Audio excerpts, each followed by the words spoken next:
Welcome to the Spirit of a Badass, where we celebrate stories of courage, hope, and resiliency. I am your host, Alecia Jacobson. Hello. Welcome to the podcast today. Just to warn you, I went through a time for the last, month where I had very kind of low energy, and I have so much energy right now. It's like buzzing. So buckle up because we're in for it today.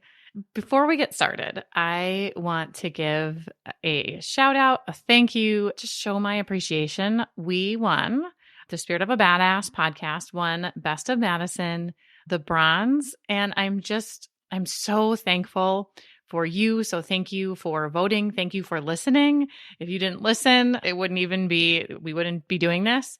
I want to thank my producer, Jamie Gale. I feel like I'm on the stage at like one of those ceremony things, but without Jamie, quite literally, this wouldn't happen. And we're kind of going to get into this in the podcast today.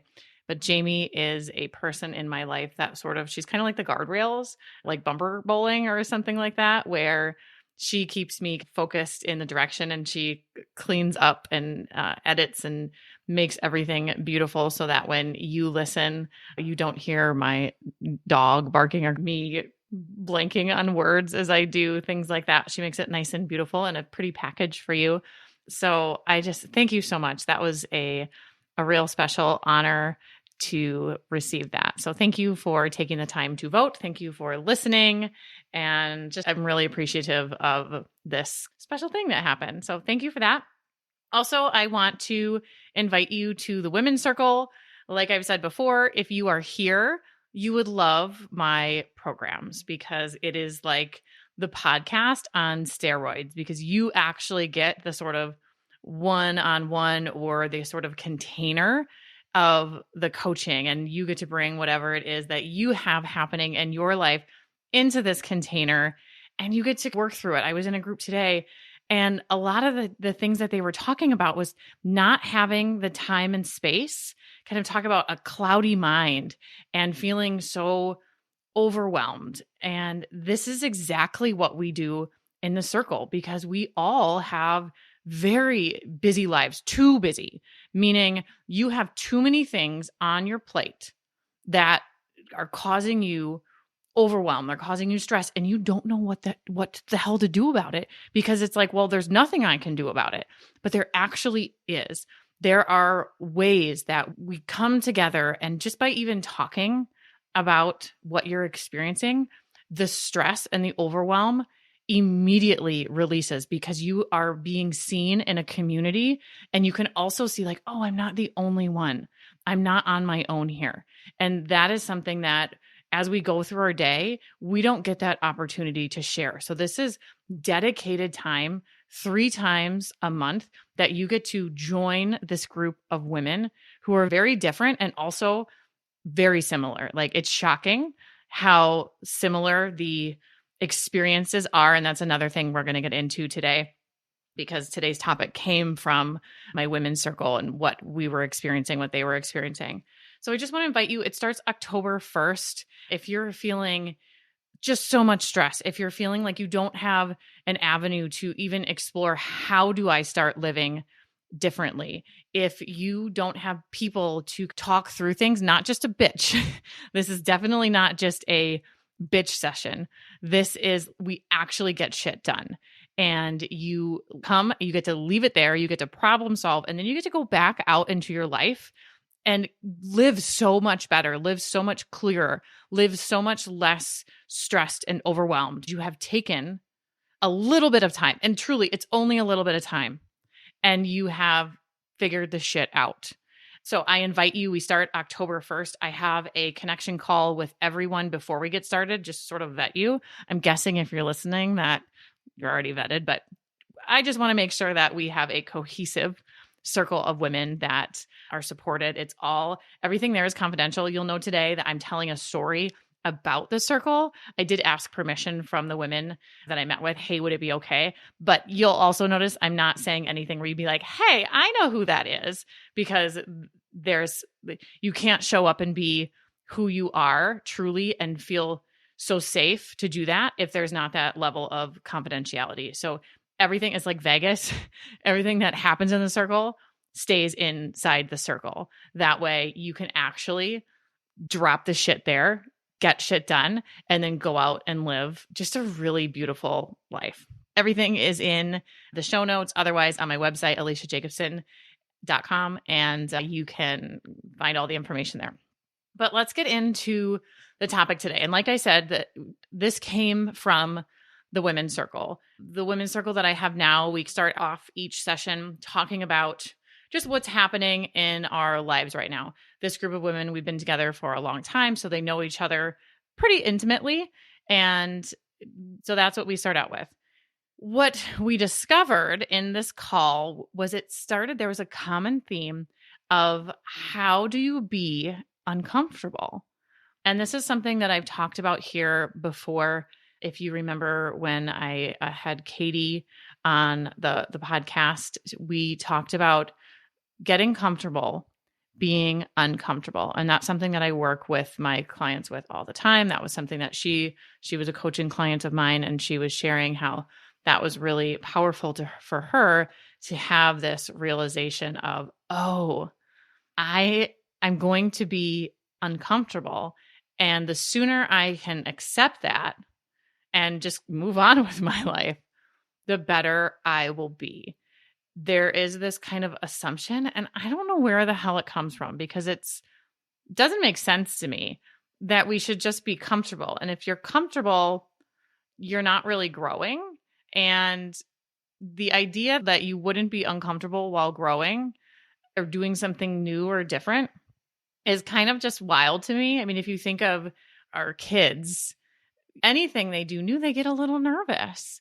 First day of school, you probably remember, you get a little jitters, a new job, even traveling someplace new, even though it's exciting, flying. You have all these things that it gives you a little nerve. But when we go out and try to create things in our lives, as soon as we get uncomfortable, often it's like we just bail on it. We're surprised and shocked, like this shouldn't be the way that it is. So we run in the other direction. Well, then that's where you're like, well, how did I get here? How did I get to be in my 40s and I'm no longer really happy? I'm not satisfied with what I'm doing in my day. I am just sort of going through the motions. Well, it's because the things that you were doing or even thought about doing, likely you got a little bit uncomfortable, meaning, okay, let's say you're going to take a weekend away, or you want to try a new class, anything that's different. You likely had some guilt crept in and was like, you shouldn't be doing this. You were uncomfortable with the idea of doing something different. And that is so normal, because your brain is like, hey, this isn't what we do. You know the drill. We do what we've always done. And it starts sending alarm bells off, and you get back in line then. You drop what you were going to do, and you are like, okay, I'll just be comfortable. I'll be nice and cozy here. But then, unfortunately, what happens is you get kind of unhappy. And to be truly, truly happy in your life, you're going to have some uncomfortable spaces, because that's where the good stuff happens, is in the uncomfortable and after the uncomfortable. So here's what happened in the circle. There's a couple different kind of scenarios that were happen. One woman was sharing how in her work, she was really looking forward to the following season because she had created this free space, because she was way overworked. And that's something that we have been working on in her corner of the circle, is how can you flex boundaries? How can you say no? How can you not be that people pleaser and just say yes to everything and put all the things on your plate? Well, then you're exhausted. You're burnt out. You're not happy. You're not doing anything fun with your life. You're not doing the things that you want to be doing. Yeah, you might enjoy your work, but when you've got way, way, way more work and not enough enjoyment things that are just restful and, cup filling and soul filling and all of those things, you're unhappy. And so what we worked on is, how can we create the space so that you are not working all the time and having this free space. Well, now she's created it. She's looking at the following month. And guess what? She's like, well, no, I'm not quite sure what I'm going to do. I'm really happy that I have this.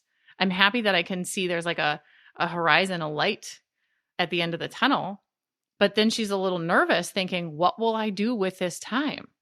And the goal here is not to then just start filling it because you have it. And that's something that, oh my gosh, there are so many people that I work with that do this, where it's like you go through all the effort of creating space, but then you're so uncomfortable with the space that you created and you feel almost guilty for having it.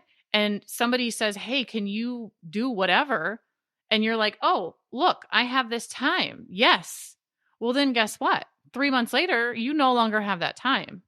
So there is this kind of dance that you do with, okay, I'm being uncomfortable, because what she had to do was say no. She had to say no, which is so hard.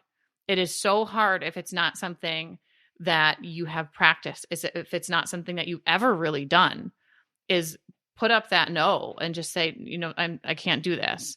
And so she was uncomfortable to create this space. So months we worked on this to create this space and have this time. Well, now she's here and she's uncomfortable with the idea of the new space. And I guarantee you, in a month from now, when the space is here, she's going to be uncomfortable in that because it's not what she's used to right now. It's like we're almost addicted to this stress.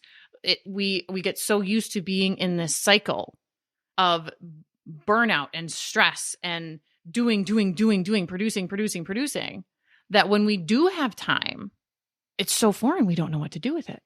We're not prepared. So part of being uncomfortable is acknowledging I'm going to be uncomfortable, but not just having that kind of awareness. It's how can I prepare for this? How can I set myself up that I'm not going to fall back into the pattern, the yes person that I was. How can I do that? Another woman had created, it's career type stuff. And she is looking right now for a new job. And one of the things that we worked on was what kind of work does she want to do? What is the thing that like fuels her soul? What are the things that light her up? What does she want to be doing in her day? She had this wonderful opportunity that came from probably what is seen as a negative, being laid off. But then it's like, okay, you have a clean slate. What do you want? And she worked really hard, this hard internal work of what is it that I want? And to do that, you have to have space to do it. If you're not creating any space in your life to do this kind of work, you will not do it. Life will just keep on going. You will just keep being stressed and overwhelmed, and you won't do it. And that is why in the circle, when I said in the beginning, that is why we do this work. You take the space, and then your outcomes in life are exponentially better. So she had done all this work of what do I want? What do I want to be doing in my day? What kind of career do I want to have? Well, then when you're applying for jobs, it's like you have to then only apply for jobs that meet that criteria. And that was one of the things that we talked about, was having kind of a rubric of how do you want to engage with this being uncomfortable? And that will be different for everyone. But this sort of measuring stick of here is what I want. Here are the conditions that I'm flexible with. Here is where I'm willing to bend. Here's what I'm not willing to bend on. And that was, if you remember my Must Love Coffee, this is an exercise I do with people. And this is actually the exercise that she did also with her work. I did it when I was considering dating again after my divorce. But I was very clear on what I wanted. And I was not budging on that. But when you get out there and you maybe are like, well, maybe this would be okay. And she's considering bending because it's uncomfortable. It's uncomfortable to stand firm in your desires. It's uncomfortable if you're considering dating somebody. Well, this one thing, like I could just, it's okay. No, being in that uncomfortable space, there is so much learning that happens there. There is so much resiliency and strength that you build in being uncomfortable. And when you flex that, it's just like a muscle. You flex that over and over again. You go to the gym over and over again. Next thing you know, the shit that was heavy that you couldn't do, the stairs that you walked up and you were huffing and puffing, that's no longer the case. And it's the same exact thing with being uncomfortable.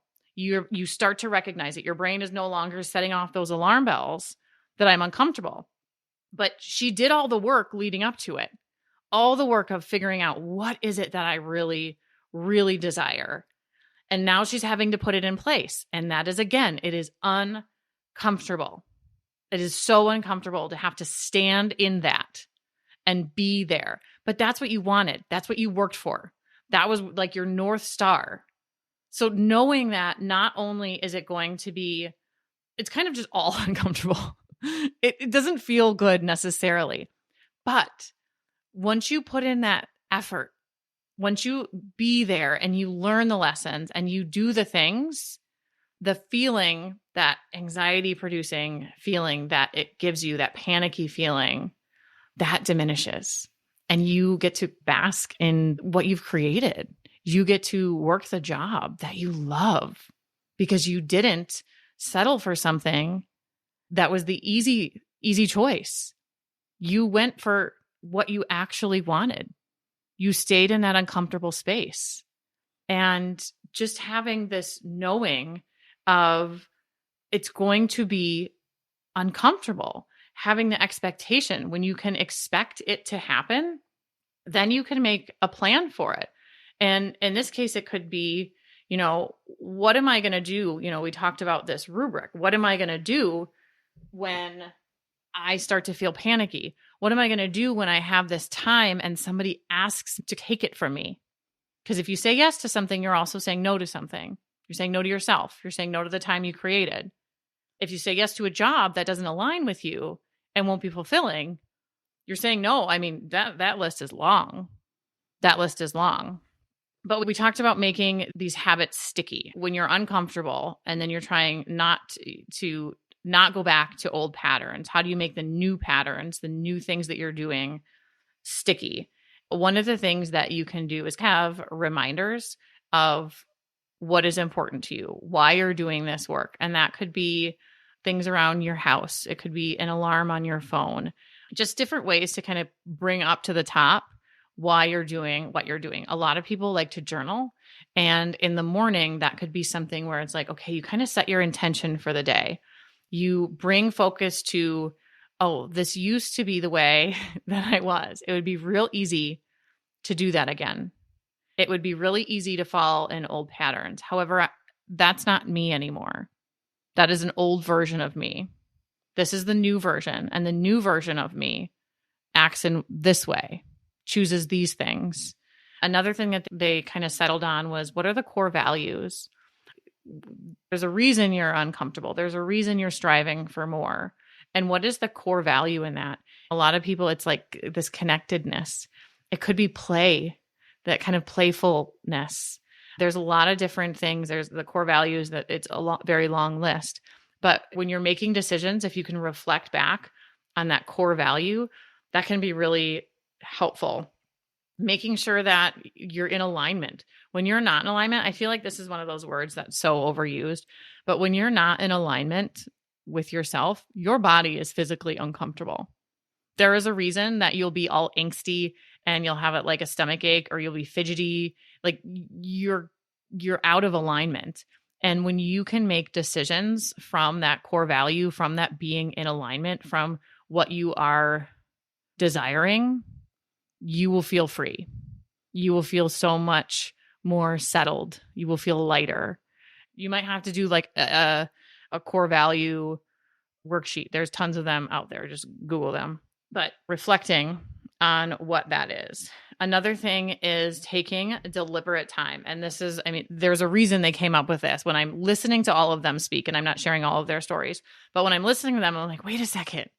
This is all, you were all speaking on, you have made these plans and now you're just, it's feeling just like uncomfortable.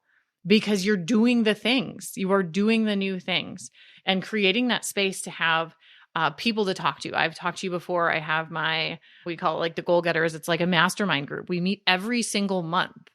They are the people that I talk to, that I meet with, that knows so many different pieces of it. I meet with my husband every week to talk about things. And those conversations, if you've listened to the last couple podcasts, they have been very uncomfortable lately because there is so many new things and we are having to engage in wildly different ways with each other. And it is not comfortable, but this is part of my buzzy energy. We are so much better off today than we were 2 weeks ago, 3 weeks ago, 4 weeks ago, because we've had these uncomfortable conversations, but then been uncomfortable in it. It's like the storm and then you have the rainbow after the storm where it's just like, oh, yeah, this is why. And you feel so much lighter after doing that. So running from the uncomfortable, bailing on the uncomfortable is not healthy. One of the things that was said, and I thought that this was just a really great realization that they had, was, will this get me to the big picture? And that was when we were talked about, having a rubric or having questions that you can ask yourself when you're making these decisions, when you're feeling uncomfortable. It can be really helpful to have some like filter questions. That's something that many of my clients we've worked on having is, these things are going to come up. Often we see this in work environments. You're going to get the asks. These are things that happen all the time. What are some filter questions that you can have?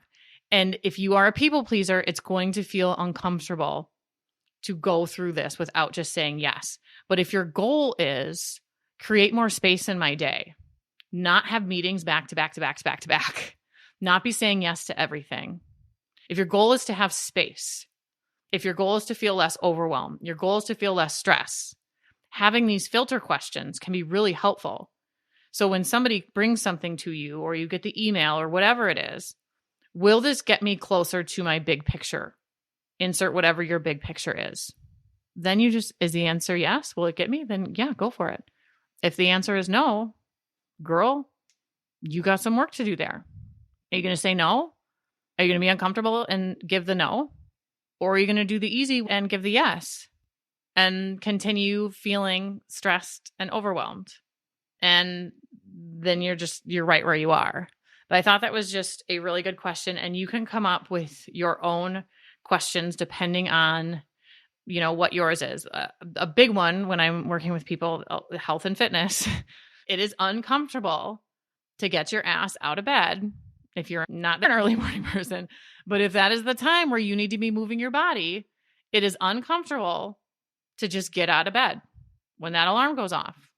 I don't understand the snooze. I have never been a snooze person, but there are many of you out there. You are mighty.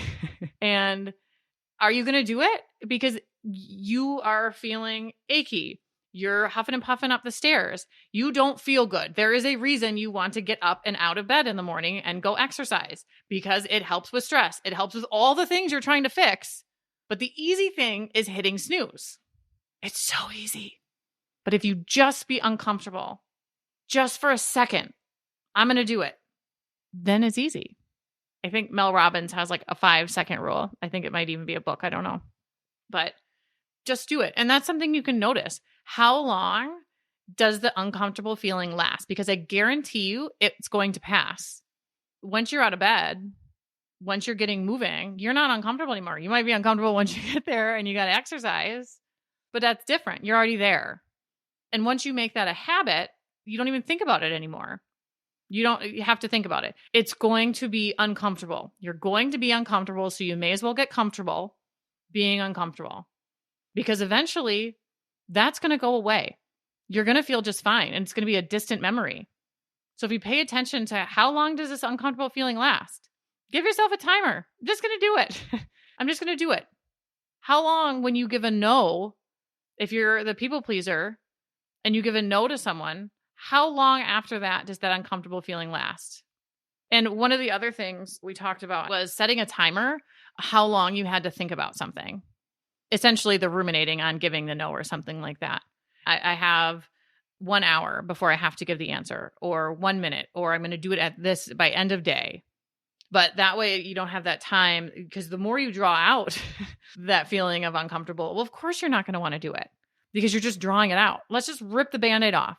Let's do it. So there's so many different ways that you can have these tools built in to work for you. But just know when you're starting things, it's going to feel uncomfortable. When you arrive there at the thing that you wanted, it is still going to feel uncomfortable because you're not used to it yet. It is not your way of being yet. But once you get there and you do it and you do it and you do it for a couple weeks, a month, 2 months, it's not going to feel that way anymore. But you have to be prepared for the initial feeling of being uncomfortable. And then you have to have a plan for how am I not going to let this slip away? How am I not going to revert back to what I know? Because we all are way more comfortable in what we knew. But it takes diligent planning and work. It takes people. That's why in the circle, this is what we do. We come together weekly. How's it going? What went well from last week? What do you need support with? And I'm going to meet with these people next week. I better keep my shit together. Like there's that accountability built in. And however you get that, whether it's with me in the circle or if you have a group that you've made together, but having a dedicated space and group, I'm really a big believer in having people to support you and having that sort of bounce back of, hey, I feel this way. Hey, I feel this way. That was the beautiful thing. I'm listening to all these women speak and I'm like, wait a second. You all are legitimately speaking. It's coming from the same root. It's all different experiences, totally different things that they're talking about. But the root is I'm uncomfortable here. I'm uncomfortable with what I've created because I'm not used to it. But they want to keep it. So how do you keep it? What is your plan? Keeping it top of mind, 100%. You have to remind yourself. Because if you don't remind yourself, we're so busy, you're not going to remember, oh, this was my plan. Having people to support you in this. Because this is even a good thing. You've created a good thing. That doesn't mean you don't need support. We're not on islands here. We need our people. We need our pit crew. You need your backup. My daughter said to me this morning, I got your back, Mom. You need people to have your back. Okay? You need the kid that's, I got your back. I got you. You need somebody got you. Okay? So knowing it's going to be uncomfortable, having the people in place and the plan in place. And this takes some dedicated time. So if this is something you really want, and who doesn't want to have less stress, have less overwhelm, be the kind of really fabulous version of yourself, be truly happy. It's kind of what I'm working on right now is what does it look like to be like so soul-filling happy? And it's not the normal things that people would think of. I'm in uncharted waters here and it's uncomfortable for me. And I have my people in place to talk to about it because I know that once I am in it and so far in it, I will be so happy. But right now it is uncomfortable because it's like having a blindfold on. You've never been here before. If you've never been there before, you don't know what to expect, but you can make a plan. You can have your itinerary. You can have a map of here's how I know I want to go there. Here are the places I can go, the people that I can connect with to make sure that I'm staying the course. So having that support system is so important. Having the filter to weed out the things that are no longer serving to you. Having the, will this get me to my end goal? Is this going to get me there? Yes, no. That's a really simple question. You might have other ones. Oftentimes, I usually offer that people have about 3 questions. Who can I go for help on this? Who do I know that can support me? What am I actually feeling when this overwhelm? What am I afraid of? That's a big one. So these are all ways that you can go in the direction, the path of what you want, whatever it may be. Everybody's is different. So many different things. And you can have your plan knowing ahead of time, this ain't going to necessarily be all cozy and comfortable, but that's the whole fucking point. It's the whole point. You can't live a different life, a different version of you with the same actions as you're doing right now. You can't get there. The same actions are going to get you to the same place, which is where you are. You have to be different. You have to live differently to get to a different spot. You have to think differently. You have to have new people around you. Things need to be different to end up in a different space. And you have to make a plan for that. Otherwise, who the fuck knows where you're going to go? I don't know. But you having a plan in place, all these things we just talked about today, is going to help you so much, because you're not going to be out in the ocean and your little dinghy boat and the wave comes and you're like, well, now I'm screwed. You're going to be out there and you're going to have all the supplies. You're going to be most people talk about like a hike. They talk about like a mountain. You're going to have all the supplies that you need because you planned for it. You know the weather you're going to experience and you've planned for that. So it's not scary when you get there. You know it's going to be uncomfortable, but you're going to keep on your journey and you're going to do it because you're ready for it. There's also another book. This is a little bit more on the woo-woo side. It's called Breaking the Habit of Being Yourself by Joe Dispenza. It's been a while since I read it, but when I was listening and we were in the women's circle, this book kept popping in my head because we're so habit driven and we are so like our brain needs to conserve the energy. So it just keeps doing the mindless things, the habits, the things that we've always known, the habits that we learned in childhood, whatever we were trained to do. And now we as adults are like, wait a second, this isn't working for us. The way I'm living is no longer working. It may have worked one time. It's not working anymore. So breaking those habits, breaking them down, being uncomfortable, making a plan, having your people in place, having your kind of filter questions when the tough times come, because they will. You got to have a way to make decisions. All of these things can be so supportive of you and will absolutely have an impact, and your outcome will be that much greater when you're prepared for it. All right. That's what I got today. Thank you again. Thank you for being here, for listening. If you are listening to this and you're like, oh, you know what? My friend could use this. Please pass it on. That is how we grow. It is so important to the podcast. When you share it, then we get to keep sharing this message and people get to keep having, all these beautiful things. And hopefully it makes a difference when you are out there in the world and doing life, and you sharing that kind of spreads the word and boosts the podcast, and it's good for everybody involved.